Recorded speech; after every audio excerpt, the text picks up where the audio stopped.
Berarti orang yang gemuk trigliseridanya tinggi dong? Belum tentu. Walaupun pada umumnya orang yang kelebihan berat badan maupun orang yang kegemukan, resikonya untuk menderita trigliserid tinggi Hmm, itu menjadi lebih besar daripada orang yang berat badannya bagus atau cenderung kurus gitu ya. hmm. Karena trigliserida itu lemaknya yang ada di dalam darah, bukan yang ada di bawah kulit. Jadi Oh, mau dia buncit, mau dia gemuk, itu lemak yang di bawah kulit. Berbeda walaupun resiko orang yang berat badannya berlebih lebih besar daripada hmm. orang yang beratnya normal.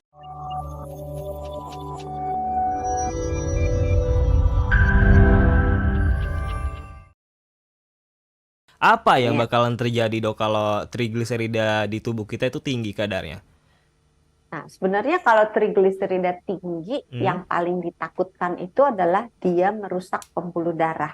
Dalam arti gini, hmm. eh, trigliserida ini merupakan sebuah jenis lemak yang larut dalam darah. Jadi jangan dibayangkan lemak, oh berarti kalau orang kurus trigliseridanya bagus dong, belum tentu. Berarti orang yang gemuk trigliseridanya tinggi dong, belum tentu. Oke. Walaupun pada umumnya orang yang kelebihan berat badan maupun orang yang kegemukan, resikonya untuk menderita trigliserid tinggi Hmm, itu menjadi lebih besar daripada orang yang berat badannya bagus atau cenderung kurus gitu ya. hmm. Karena trigliserida itu lemaknya yang ada di dalam darah, bukan yang ada di bawah kulit. Jadi mau Oh, dia buncit, mau dia gemuk, itu lemak yang di bawah kulit. Berbeda walaupun resiko orang yang berat badannya berlebih lebih besar daripada hmm, orang yang beratnya normal. hmm. Nah, kalau dia tinggi, si lemak yang ada di dalam darah si trigliserida ini itu bisa berpotensi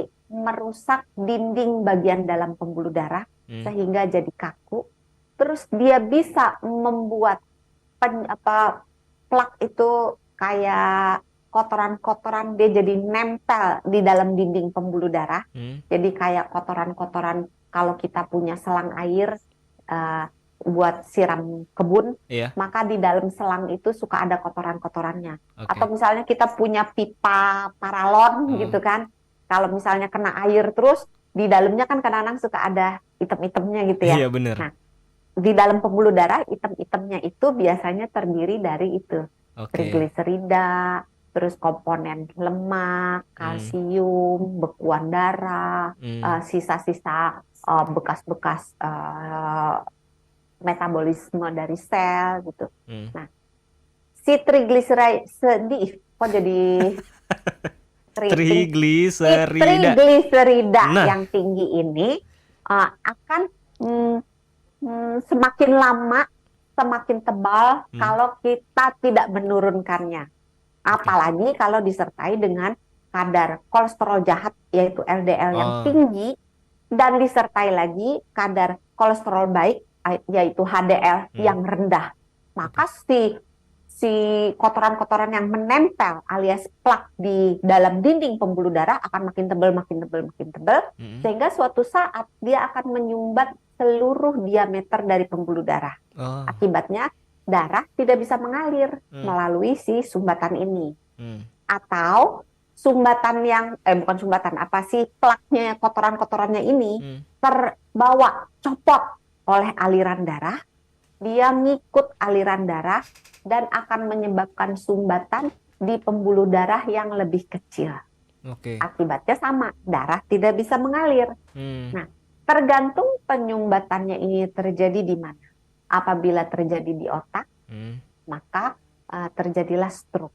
oke. Apabila terjadi di jantung, maka terjadilah serangan jantung.